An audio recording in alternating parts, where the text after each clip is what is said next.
This is the last in a series of 6 tutorials where we discuss the 6 basic principles of spiritual practice. If you would like to view this presentation in full screen mode, please click on the full screen button on the bottom right hand side. Now do refer to our earlier tutorial, An Introduction to the Basic Principles, to understand the importance of these principles. The 6th basic principle states that we should do spiritual practice by offering of ourselves according to our talents or capacity. All of us have some resources at our disposal. Some of these resources have been just inherited, and some have come to us by our own hard work.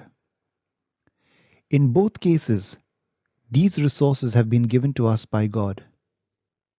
A basic principle in spiritual practice is that if we offer these same resources to serve God as part of our spiritual practice and thereby grow spiritually. The resources that we have fall broadly under 4 categories: our body, our wealth and worldly connections, our mind and intellect, and our 6th sense. Let's look at these 4 aspects in a little more detail. When it comes to offering our services with regards to our body, here are a few examples. Cleaning a venue and getting it ready for a lecture on spirituality, driving other people to the venue, putting up posters to advertise a lecture on spirituality. Here are a couple of examples on how we can serve God by offering our wealth and worldly connections. Paying for a venue where a spiritual discourse is to be conducted, or arranging for a lecture on spirituality at an institute which one is associated with. Offering our mind and intellect is about using our creative and intellectual processes to serve God. At the level of the mind, it would mean going outside our comfort zones, progressively to devote more and more of our time and resources to serving God. For example, choosing to give a lecture on spirituality as opposed to going out for a party with some friends.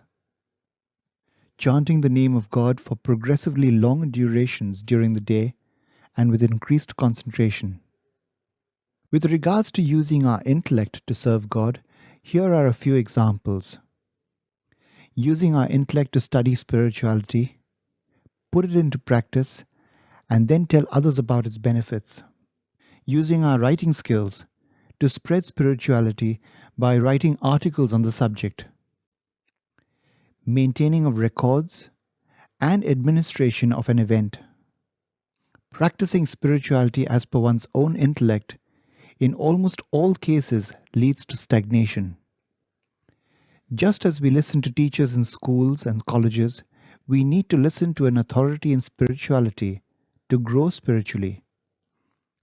By listening to an evolved spiritual guide, that is a guru or a saint, and putting what is guided by him into practice, one is able to dissolve one's intellect and grow closer to God.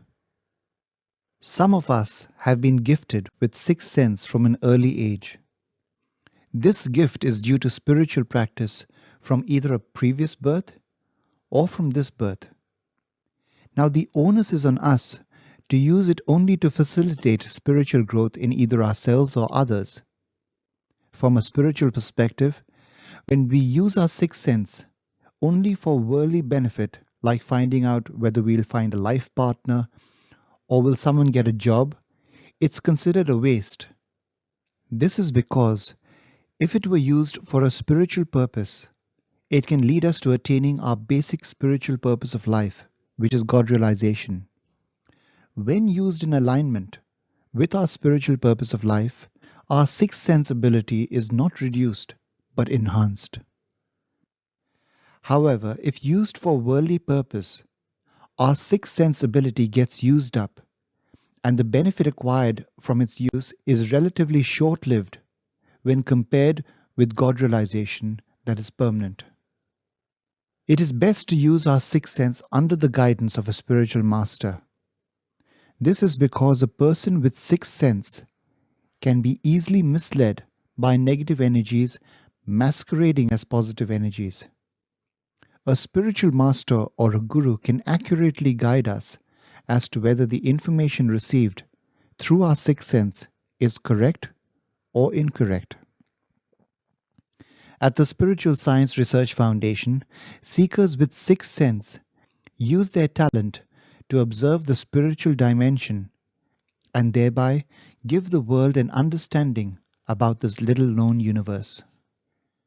Now, the key takeaway points from this tutorial are: God has given all of us some resources. If we use these God given resources to serve Him, we grow spiritually.